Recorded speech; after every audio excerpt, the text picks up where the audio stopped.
Conversaciones en el Capitolio con Carlos Ruiz, reportero en el Congreso.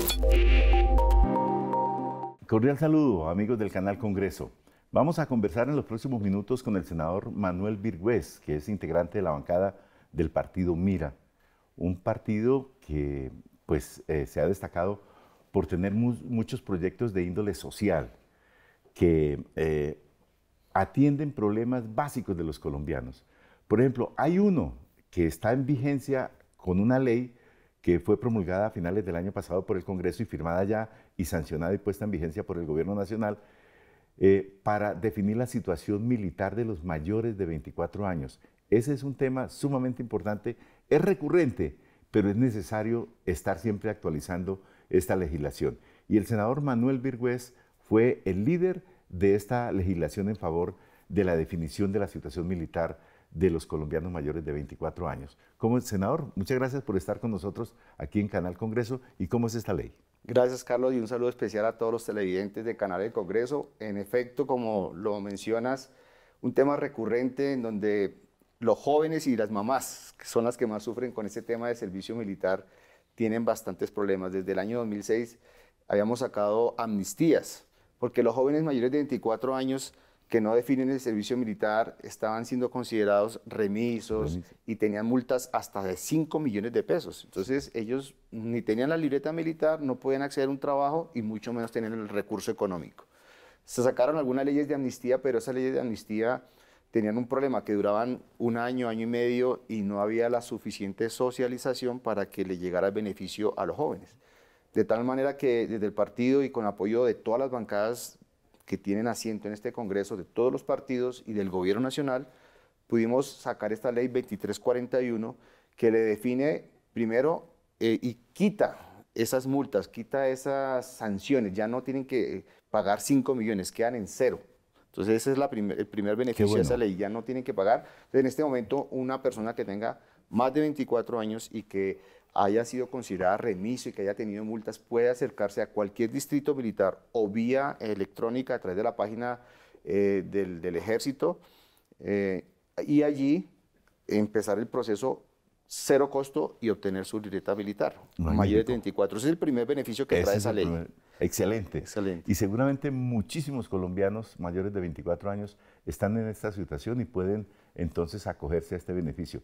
Ese beneficio básico entonces es quitarle las multas y permitirles que regularicen su situación militar. Exacto, y lo bueno es que ya es una ley permanente, ya no es una amnistía ni por un tiempo, sino que es todo el tiempo mientras dure en vigencia. Esta ley que modifica la ley 1861, que es, digamos, la ley matriz del servicio militar, no van a tener que pagar multas. Eso es muy importante y es el beneficio completo. Y hay otro efecto que me parece a mí sumamente importante para destacar de esta ley, y es que pues Colombia se ha convertido en una diáspora. Los colombianos somos una diáspora y desde muy jóvenes muchos colombianos han partido al exterior y no definieron su situación militar aquí en Colombia. Quienes están en el exterior también pueden acogerse a esta ley. Así es.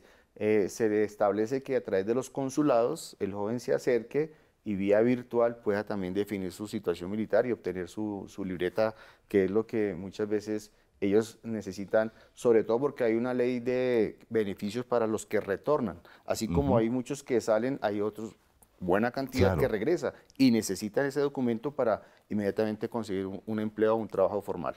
En este caso, senador, sería que el colombiano en el exterior vaya a un consulado y manifieste su decisión de acogerse a esta ley. Exactamente, es un trámite muy sencillo y que ya ha pasado un tiempo y el Ejército, a través de Comando y Reclutamiento, ha reglamentado y ha estado ajustando para que estos procesos sean ágiles y rápidos. Hasta el momento hay 9.000 jóvenes que se han beneficiado con esta ley. ¿Aquí en Colombia? Aquí en Colombia. Aquí. ¿Y cuántos calculan ustedes que pueden...? Es que hay cerca de 700.000, 800.000 remisos. Entonces necesitamos, y por eso agradecemos a Canal del Congreso y aquí a Carlos, que se socialice y se divulgue esta ley, porque no solamente ese beneficio, también para los que están estudiando hay un beneficio muy particular. Ah, bueno, ¿cómo es? Sí, porque también establece en el título de la ley que se pueden beneficiar los estudiantes universitarios o de tecnologías. Exacto.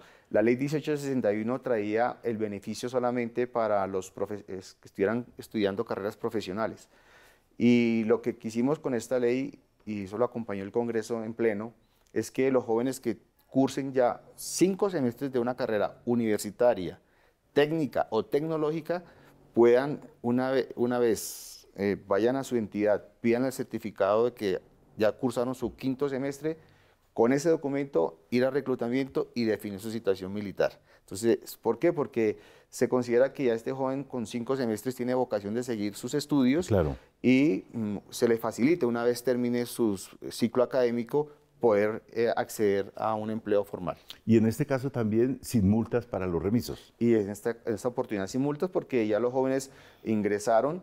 Y esto también me lleva a decir lo siguiente, Carlos, que los jóvenes, por ejemplo, terminan su bachillerato y ellos se matriculan, inmediatamente se matriculan, bien sea una carrera profesional a través de una universidad o el SENA, una carrera técnica, tecnológica, u otra entidad privada del Un Estado, instituto. quedan aplazados, no tienen la obligación de ir a prestar el servicio. Entonces, Sí. esto es muy importante porque anteriormente eran solamente quienes podían acceder a las carreras universitarias, pero hoy es más fácil acceder a una carrera técnica y tecnológica, Claro. y surte el mismo efecto en igualdad, que se inscribe a estudiar e inmediatamente queda suspendido y no tiene la obligación de definir su situación militar.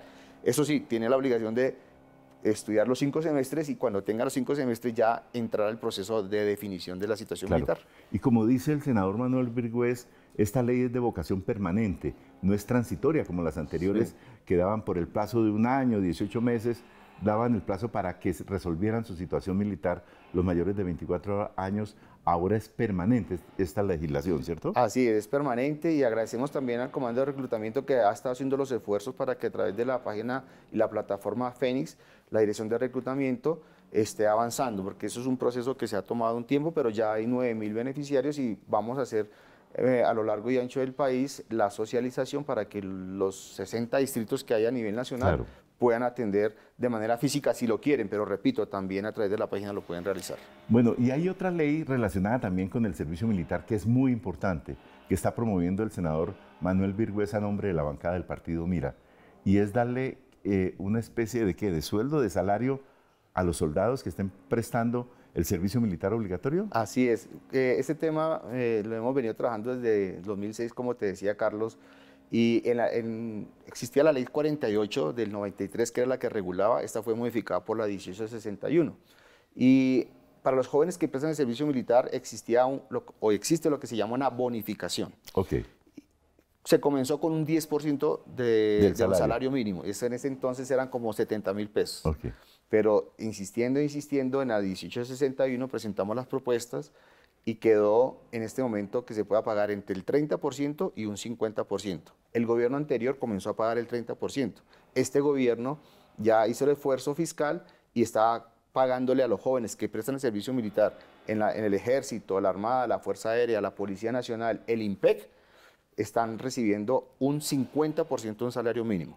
Pero siempre hemos insistido en que ellos están cumpliendo unas tareas muy importantes, Claro. un horario completo, y por eso le propusimos al gobierno nacional que aumentara a un salario mínimo. El gobierno nacional, a través de su ministro, escuchó esas peticiones de nosotros y de varios partidos, y en efecto en este momento ya soy ponente, soy ponente de ese proyecto de ley que ha acumulado otros proyectos de otros representantes a la Cámara.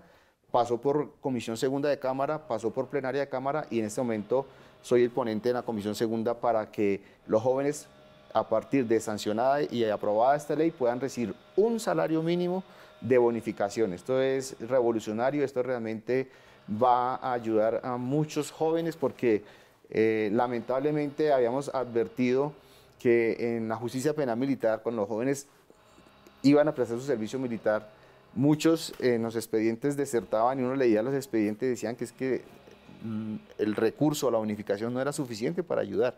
Hoy en día, pensar en un salario mínimo pues va a tener unos efectos muy importantes, sobre todo porque pues van a iniciar una carrera y van a iniciar una historia laboral, van a tener beneficios, se va a computar esto para seguridad social, para pensión, y así podemos contribuir y ser equitativos y darle justicia a estos jóvenes, que en el país son cerca de 80.000 que están prestando el servicio militar anualmente. Sí. El senador Virgües tiene muchísima razón en esto.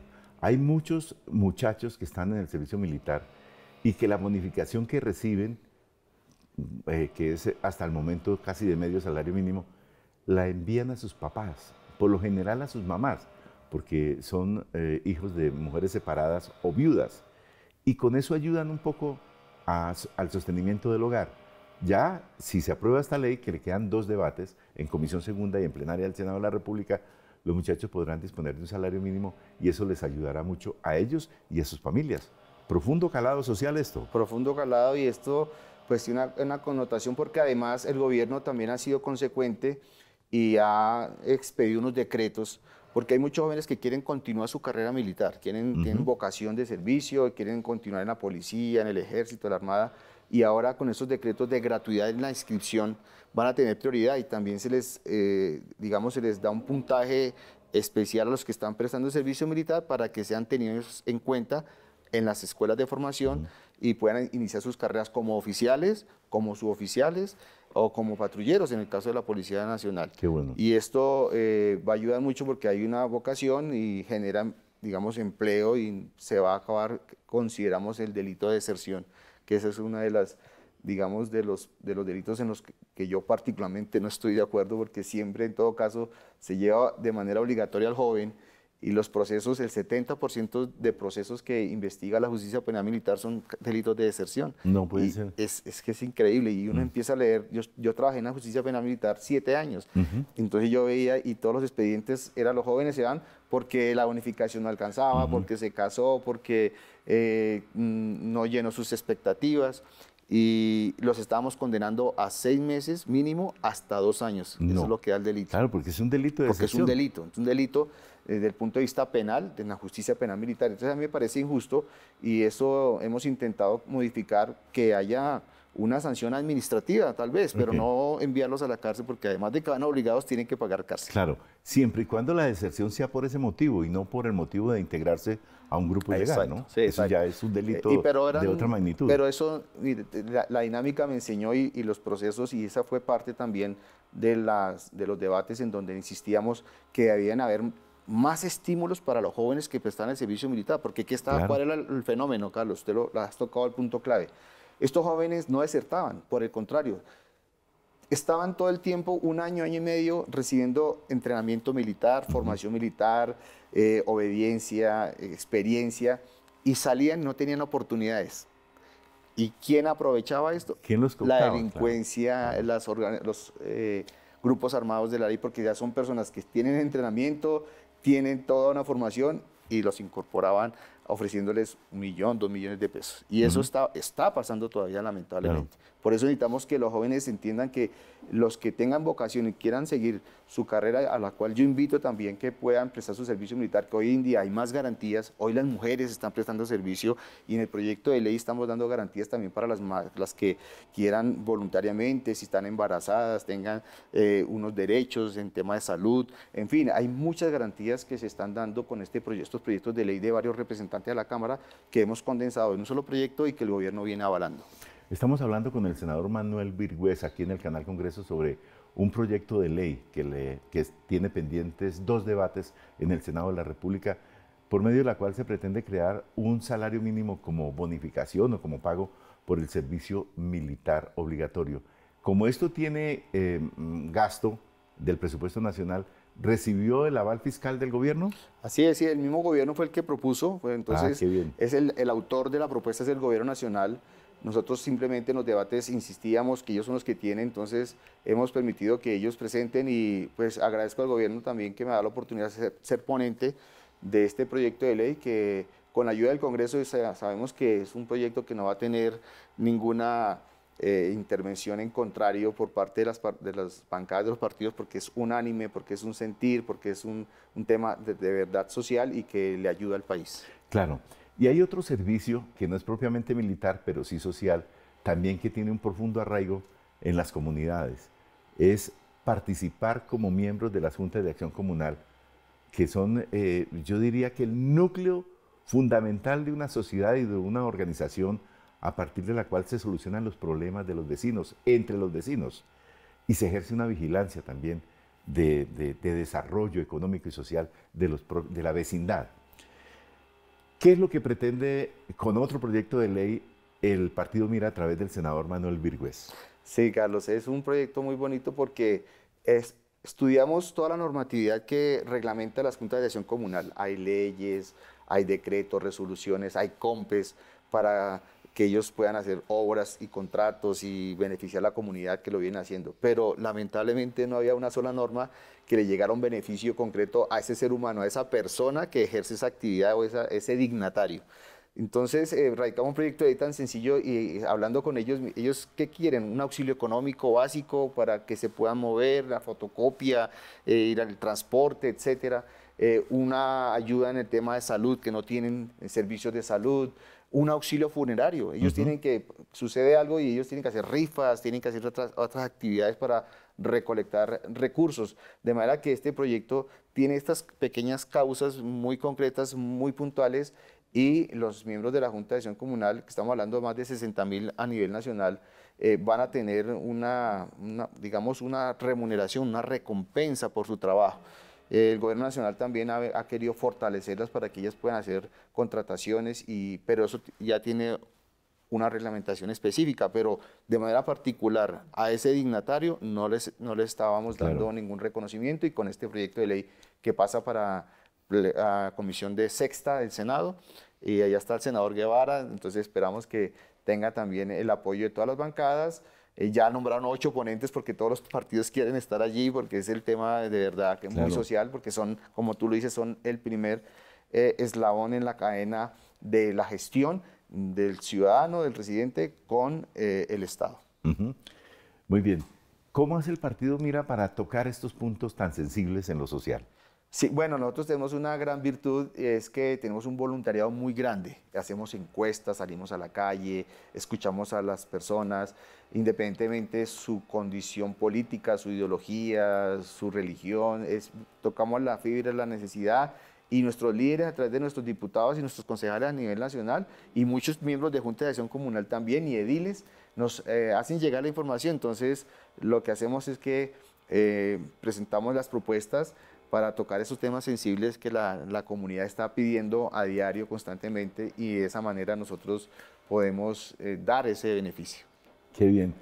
Las juntas de acción comunal reúnen fácilmente 7, 8 millones de personas que se congregan alrededor de esta organización, que me parece que es muy importante.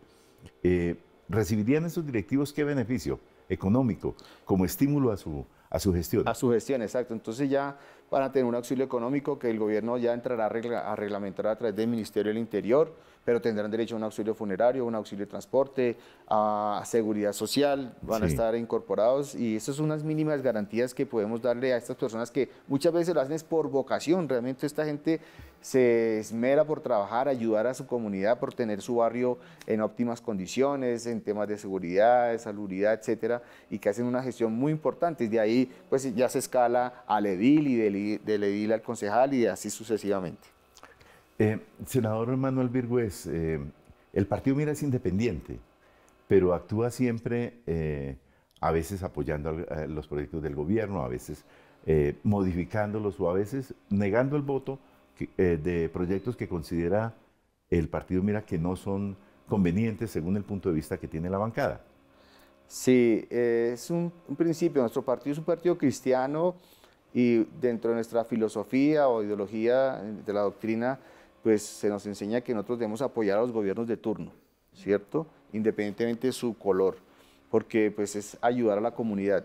Y en ese sentido, nosotros revisamos las temáticas, revisamos los proyectos, y si va acorde con nuestra identidad, con nuestra convicción, que realmente beneficia a la comunidad, que sean proyectos sociales, porque nos gustan mucho los proyectos sociales, apoyamos al gobierno nacional, presentamos propuestas, algunas nos avalan, otras nos las niegan, y a su vez también a la oposición. Entonces, la independencia para nosotros es la libertad de poder legislar con tranquilidad, sin presiones, por convicción.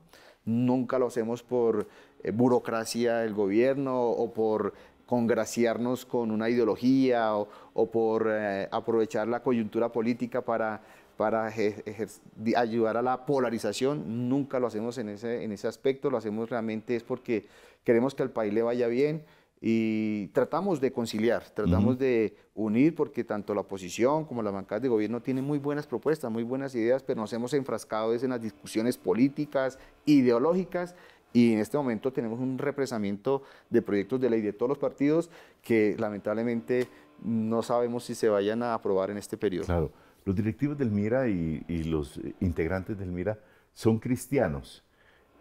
¿Este MIRA es un partido, digamos, confesional o cómo se puede definir? Sí, somos cristianos protestantes, practicantes de la Biblia.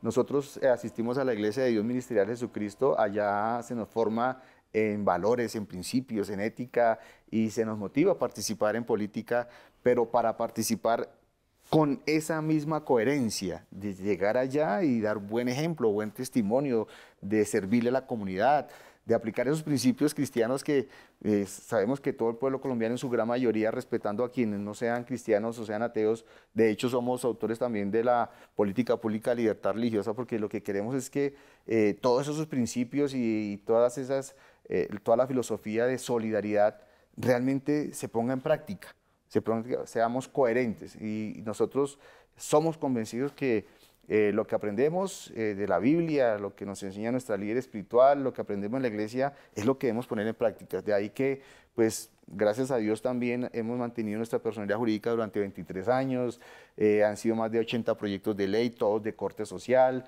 Tenemos buenas relaciones con todos los senadores de las bancadas y senadoras, con el gobierno nacional, porque realmente nosotros no miramos la persona ni su ideología, sino su propósito, y a través del diálogo, de la comprensión, de las buenas prácticas cristianas en nuestro caso, creemos que podemos aportarle al país y bueno, ahí hemos sacado algunas leyes con la ayuda de Dios. Ya, pero usted y yo somos cristianos. ¿En qué se diferencia, por ejemplo, un cristiano como usted de un católico como yo? Bueno, nosotros hacemos un esfuerzo por leer la Biblia. Digamos lo que hemos observado que el catolicismo no fomenta un poco más la lectura de la Biblia. Nosotros sí somos, queremos ser esos lectores acérrimos allí y practicar lo que se lee, ¿sí? Porque es, digamos, ahí donde está el secreto, practicar lo que está en la Biblia, creer, digamos, en el mundo cristiano. Si nuestro Señor Jesucristo vino a darnos un ejemplo, Él dio su vida por nosotros, nos perdona para decirle, venga, ustedes también tienen que, en el mundo, en el rol, en el papel que desempeñe, hagan el esfuerzo por hacer las cosas bien. Que finalmente quien los va a premiar a ustedes es ¿quién? Dios, desde la filosofía y desde la creencia que tú me planteas, ¿no? Entonces, nosotros lo hacemos es por eso también, porque si actuamos bien, primero estamos agradando a Dios con nuestro actuar, y de ahí en adelante, pues, ya Dios hará su juicio y cada persona tendrá en su conciencia el saber que está haciendo las cosas bien o mal, porque en todo caso Dios nos da un libre albedrío. Claro. Y ya está en nosotros cómo actuar, si para el bien o para el mal. Sí. Una pregunta final y no lo quiero molestar. ¿Sí? No, tranquilo. Si hay un Dios, como yo creo que hay un Dios, ¿por qué permite tanta pobreza, tanta maldad, tanta corrupción en el mundo? Porque precisamente, con base en el libre albedrío, Dios nos creó a su imagen y semejanza, y desde el punto de vista de la religión, Él quiere que nosotros seamos hombres buenos y perfectos, que alcancemos esa perfección.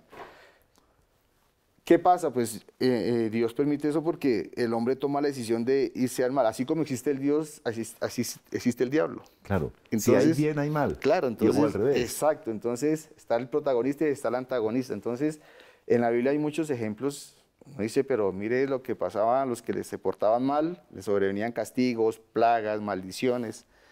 Hoy en día es lo mismo, o sea, el Dios de ayer es el mismo de hoy y va a ser el mismo de mañana.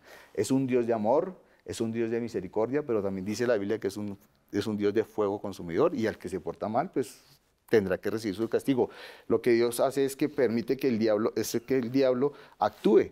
Y el diablo que busca ganar almas para también tener su ejército celestial, que ellos también tienen un ejército espiritual, así como nosotros, como Dios tiene su ejército, y aspiramos nosotros, porque como cristianos finalmente somos prestados en esta tierra, tenemos un lapso de vida de 70, 80, 90 años, pero en el fondo lo que nosotros buscamos como cristianos y debemos buscar como cristianos es la vida eterna, que es qué va a pasar después de nuestra muerte. Y ciertamente hay un cielo y hay un infierno.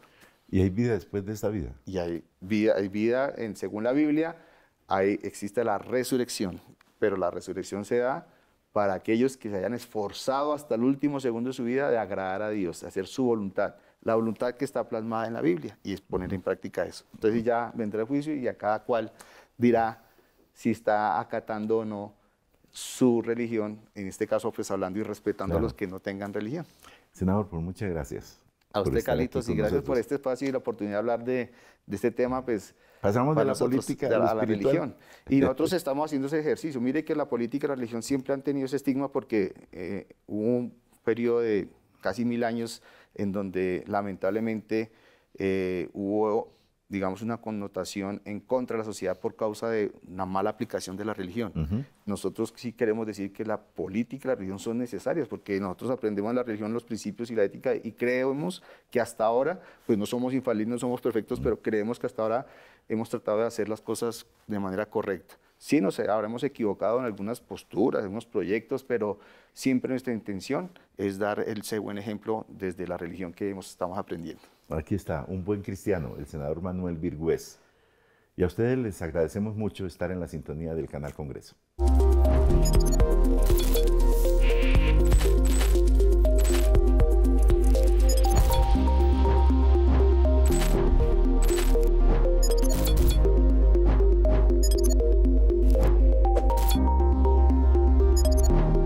Conversaciones en el Capitolio con Carlos Ruiz, reportero en el Congreso.